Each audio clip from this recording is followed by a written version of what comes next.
You make more money than your parents ever did. You have savings. You pay your bills on time.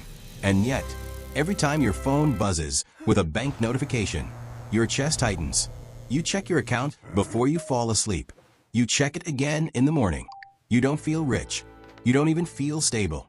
You feel one mistake away from being right back where you started. No matter how much you earn, a quiet voice whispers, it could all disappear. This is the Scarcity Kid. They grew up watching money stress infect a household. Maybe the lights got shut off once. Maybe dinner portions got smaller near the end of the month. Maybe they heard words like, "We can't afford that. Put it back." Not this year. They learned early that money isn't neutral. Money is survival. As a child, they became hyper-aware. They noticed tension in their parents' voices. They tracked prices. They learned the difference between need and want. Before they even understood what adulthood meant, other kids asked for toys. The Scarcity Kid asked, "Is it too expensive?" And somewhere along the way, their nervous system fused with the idea that money equals safety. Fast forward. Now they're adults. They might earn $70,000, $120,000, maybe more. On paper, they've made it. But internally, they are still bracing. They overthink purchases. They feel guilt after spending on themselves. They hesitate before investing. They struggle to enjoy what they built. Because wealth doesn't erase imprinting. Income doesn't rewire childhood programming. To the outside world, they look responsible, disciplined, even financially smart. But internally, they are operating from a survival script written at age 9. And that script says, don't relax. Don't trust stability. Don't believe this lasts. The Scarcity Kid doesn't fear being broke. They fear returning to a feeling. The feeling of instability. The unpredictability. The quiet shame of not having enough. And that fear, it follows them into every financial decision they make. The Scarcity Kid doesn't mismanage money. They manage it obsessively. But the obsession is the clue. Let's break it down. Income behavior. They don't just want to earn more. They need to earn more. Promotions aren't about ambition. They're about insulation. They work overtime. They take side gigs. They struggle to say no. Rest feels dangerous. Because somewhere deep down, income equals oxygen. And oxygen should never be taken for granted.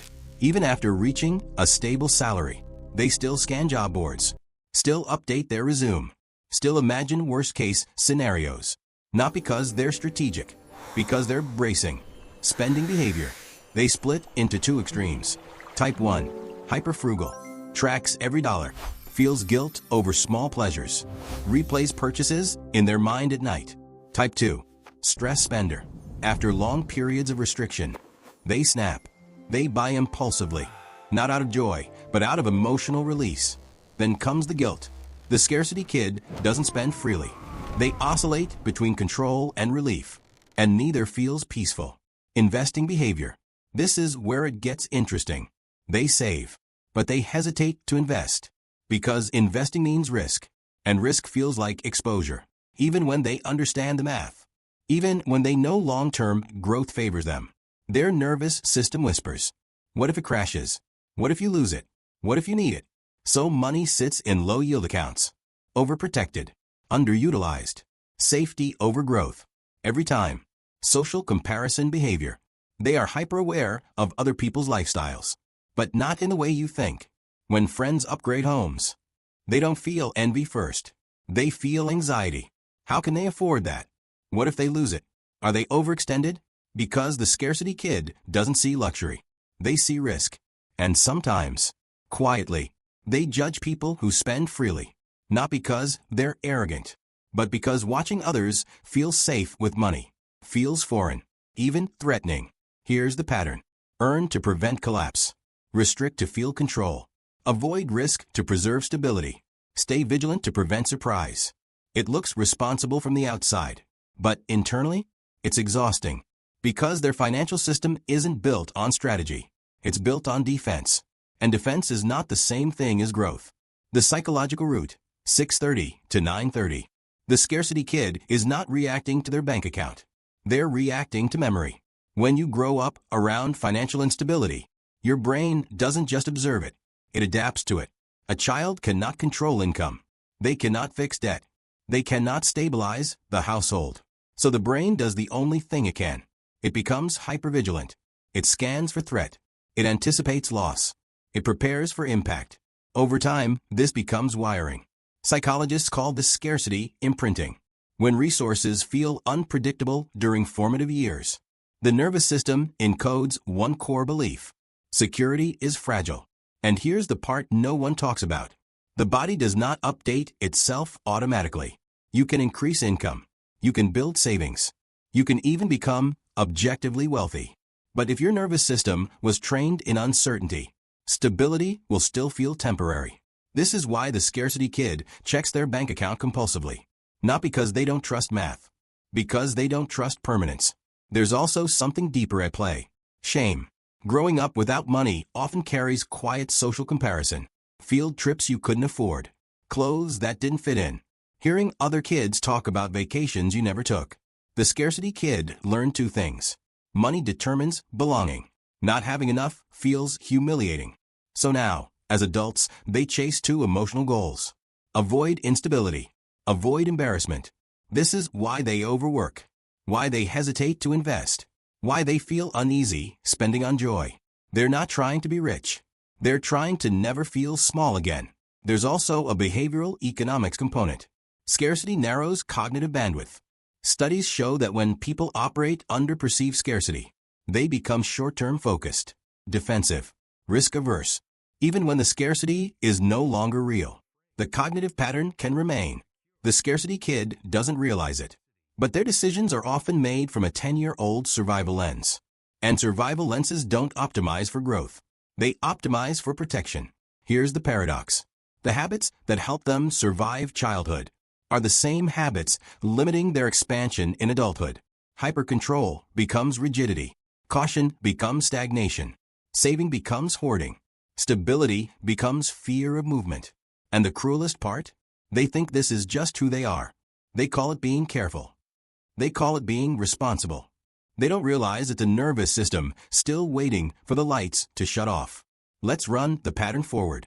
Imagine the scarcity kid is 30 years old. They earn $100,000 a year. They save aggressively. They keep a large emergency fund. They avoid major financial risks. On the surface, this looks wise. But watch what happens over 20 years. Because safety has a hidden price. Scenario 1. The defensive path. They keep most of their savings in cash. Maybe a basic savings account. Maybe conservative bonds. Minimal exposure, they invest cautiously. They hesitate during market dips. They wait for certainty. Over 20 years, their income grows modestly. Their savings grow slowly. Inflation quietly eats purchasing power. At 50 years old, they've worked relentlessly. They have money, but not freedom. They have stability, but not leverage. They protected their downside, but they capped their upside. And emotionally, they still check their accounts at night. Because defensive behavior doesn't eliminate fear. It just manages it. Scenario 2. The identity shift path. Same income. Same starting point. Different internal script. Instead of hoarding safety, they define it clearly. 6 months of expenses. Invest the rest. Instead of waiting for perfect certainty, they accept controlled volatility.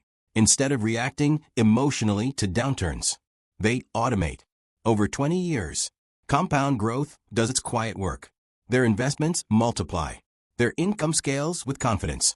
They build assets, not just reserves. At 50 years old, they don't just have money. They have optionality. They can pivot careers, take sabbaticals, invest in passion projects, retire earlier. The difference between these two paths is not intelligence, not income, not luck. It's identity. One path is built on fear of returning to poverty. The other is built on trust in stability. And here's the hard truth. If the scarcity kid never updates their internal model, they can earn millions and still live like collapse is imminent. Because the real cost isn't just slower wealth growth. It's chronic vigilance. It's never feeling safe enough to enjoy success. It's reaching financial security without emotional security. That's the hidden tax of growing up poor. You pay it in stress, in missed opportunity, in muted joy. And most people never realize they're paying it. The scarcity kid does not need more money. They need a new relationship with safety. Because right now, safety is emotional, not mathematical. And emotions don't respond to spreadsheets. They respond to evidence. So the shift begins here. Step 1. Separate past from present. You have to recognize something uncomfortable. Your current bank account is not your childhood home. Your savings balance is not your parents' stress. Your income is not as fragile as it once was. But your nervous system hasn't caught up. So the first shift isn't financial. It's cognitive. When anxiety rises, instead of reacting, you ask, is this current reality or old memory? That single pause begins to break the loop. Step 2. Define safety clearly. Scarcity creates vague fear. Growth requires defined protection. Instead of hoarding endlessly, you quantify safety. 6 months of expenses. Or 9. Or 12. Pick a number. Fund it. Name it. That's your stability fund. Everything beyond that is not emergency protection. It is growth capital. This reframes investing from risking safety to deploying surplus. The scarcity kid needs boundaries around fear. Otherwise, fear expands infinitely.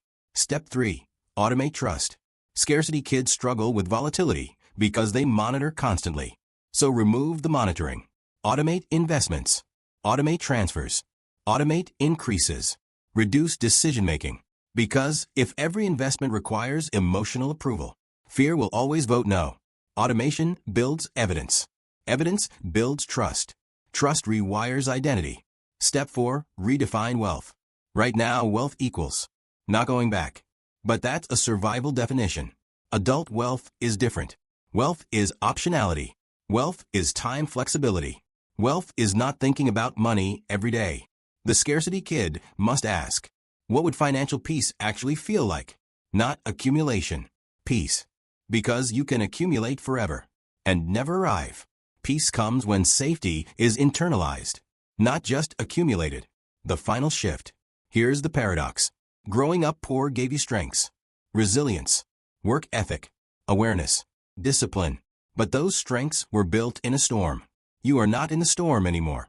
And if you keep gripping the umbrella indoors, you'll never put it down long enough to rest. You survived scarcity. But survival mode is not meant to be permanent. The goal is not to erase your past. It's to update it. To let the adult version of you take over the financial controls. To move from, I must prevent collapse, to, I am building expansion. That's the real upgrade. Not income. Identity. If you grew up poor, you probably promised yourself something. That when you finally made enough, you would relax. You would feel safe. You would stop worrying. But maybe you're here now, earning more, saving more, and still checking, still bracing, still preparing for something that hasn't happened in years. That doesn't make you irrational. It makes you imprinted. The scarcity kid isn't bad with money.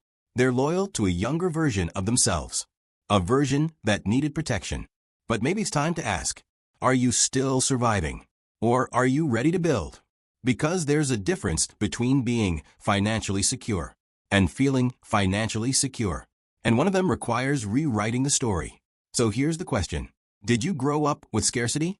And if you did, how is it still shaping your wallet today? Comment below. I read them. And in the next video, we'll break down another financial identity pattern that might be quietly running your life. Until then, build wealth. But more importantly, build safety inside.